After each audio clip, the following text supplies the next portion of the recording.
તો ભાવનગર લઠ્ઠાકાંડમાં વધુ એક આરોપીનું નામ જોડાવાની શક્યતા છે। સંજય ચાવડા નામના આરોપીનો ટૂંક સમયમાં એસએમસી કબજો લેશે। સંજય ચાવડાની 2 દિવસ પહેલા નીલમબાગ પોલીસે ધરપકડ કરી હતી। સંજય ચાવડાના ઘરમાંથી 35 બોટલ નકલી દારૂનો જથ્થો મળ્યો હતો। મુખ્ય આરોપી ગૌતમ સોલંકીએ સંજય ચાવડાને દારૂની બોટલ આપી હતી। વધુ વિગતો સાથે સંવાદદાતા પાર્થ મજેઠિયા ફોનલાઈન ઉપર જોડાયા છે। પાર્થ, સંજય ચાવડા છે કોણ, શું વિગતો છે? પાર્થ, અવાજ આવી રહ્યો છે?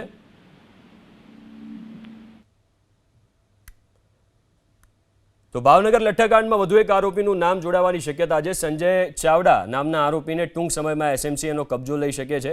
સંજય ચાવડાની 2 દિવસ પહેલા નીલમબાગ પોલીસે ધરપકડ કરી હતી। એના ઘરમાંથી 35 બોટલ નકલી દારૂનો જથ્થો મળ્યો હતો અને જે વિગતો છે એ પ્રમાણે મુખ્ય આરોપી જે છે ગૌતમ સોલંકી, એની સાથે સાંઠગાંઠ હોવાની પણ વિગતો છે।